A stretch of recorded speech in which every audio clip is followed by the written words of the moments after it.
powers defensively on that one. He cannot guard Brandon Ingram in that situation. You heard it on ESPN New Orleans as Brandon Ingram and the Pelicans rally from down 23 points to beat LeBron and the Lakers 116-108. LeBron turned his ankle and still had 39 points, his fourth straight 35-point game on his way to winning the scoring title, but he may not make the playoffs.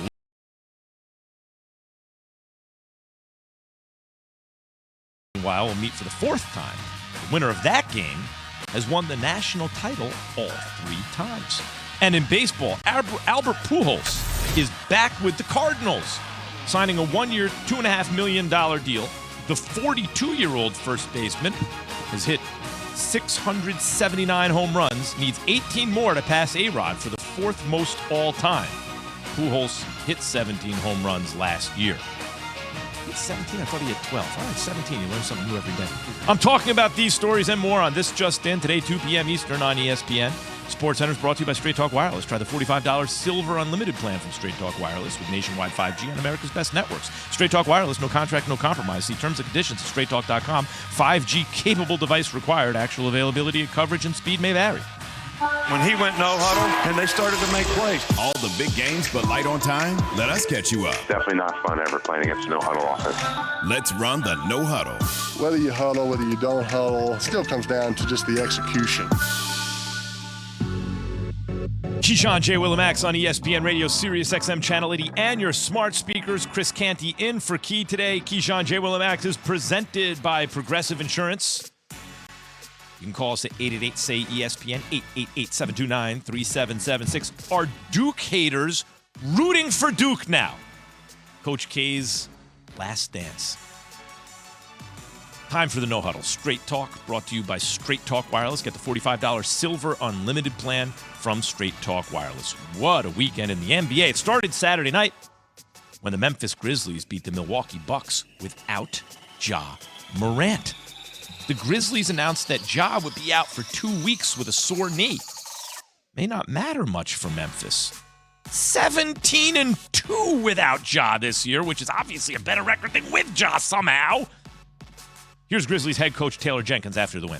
We keep playing the same. We want to be super aggressive. We want to touch the paint as much as possible when we do the drill work. We've got multiple guys that we want to be able to break down the defense. So even without Ja, Ty's getting into the paint. It's Jaren's drives, it's Dez's drives, it's DB's drives. Seeing Melton Zaire even getting there at times too. Just multiple guys attacking it.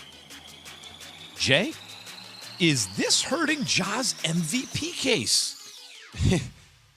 People are going to try to say it does, but my retort to that would be, all right, tell me who the other players on the Memphis Grizzlies are. Like, give me a real breakdown. Tell me who Desmond Bane is. Tell me who DeAnthony Melton really is. Like, tell me who Kyle Anderson is. You may know who Dylan Brooks is because of his time at Oregon and his game against Coach K, but, like, give me a breakdown of who these guys are that you think debases or takes away, diminishes the value of Ja Morant's MVP run. Stop. They're a good team, but with Ja Morant, they're a team that can get to the NBA Finals. I said that, people laughed at me.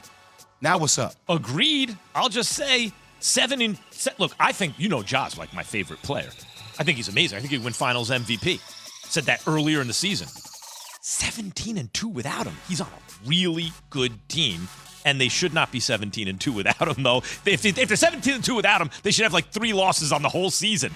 But they don't. It's the reality. Celtics move into the top spot in the East.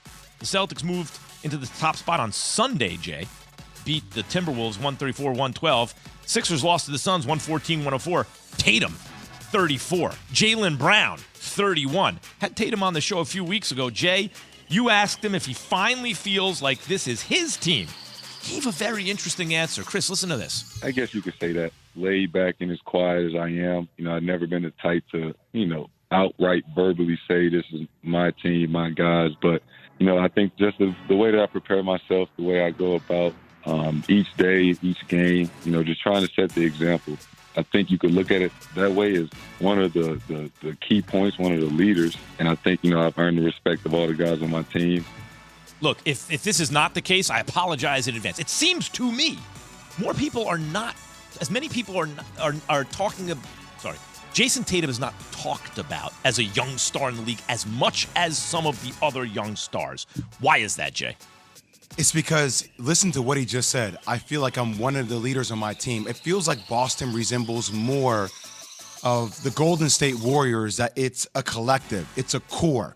And you wonder, Jason Tatum, Jaylen Brown, Marcus Smart being similar to the engine of Draymond Green. We look at Draymond Green, Stephen Curry, Klay Thompson as one collective unit. You see what happens when one drops off, their team kind of drops off. And we don't see Jason Tatum the same way we see a Luka Doncic or we see a LeBron James. They can carry a team by himself. But Steph got mad press. Like, Steph is separated from the other guys in terms of the way he's viewed, Jay. Why is Tatum because he's one of the most that way? prolific shooters the game of basketball has ever seen. Just levels, you Exactly. said. So Yeah. Jason Tatum's on his way, but 23 years old still. Remember, it was last year, man, during the pandemic, that game in LA where he dropped 50, where we were talking about it that way. So it's trending in that direction. Could be. Mike McCarthy won't be attending this week's NFL owner meetings in Dallas. This comes after Albert Breer tweeted the other day, the Cowboys are hiring Brian Schottenheimer, Jaguars pass game coordinator last year, in creating a sort of unique role for him, Chris Canty, where he'll help both coordinators. Odd.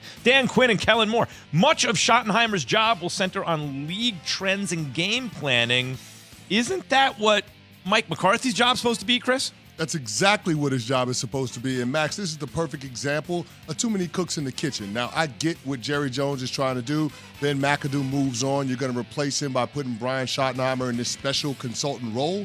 But how did that work out for you last year in terms of your game planning, your X's and O's, and your strategy, especially late in games? It didn't. You look at what happened against Arizona in the regular season. You look at what happened in the game against the San Francisco 49ers in the playoffs. Like, those were examples of poor clock management by Mike McCarthy. Those types of things can't happen consistently. And so if you want to bring in somebody to help you manage the clock, that makes sense. But that's not the role that they're putting Brian Schottenheimer in, which is why the decision to have a go-between doesn't make sense, and it seems redundant because that's ultimately the head coach's job. From the beginning, the hiring of Mike McCarthy was, let's find the biggest name we can find that Jerry can still push around. Let's be honest about this. Who has the most gravitas that ain't going to interfere with what Jerry wants to do or get too much credit either?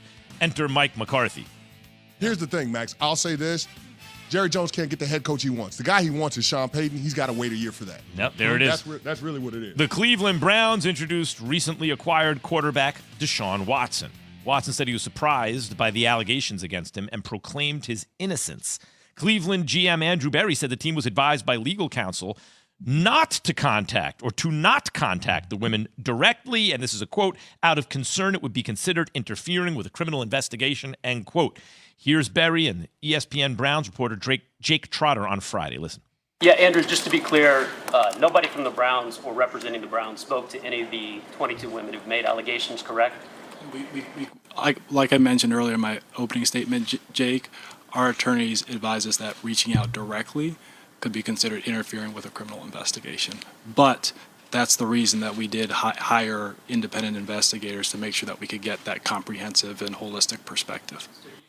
The investigators you hired did speak to the women? I'll say the investigators that we hired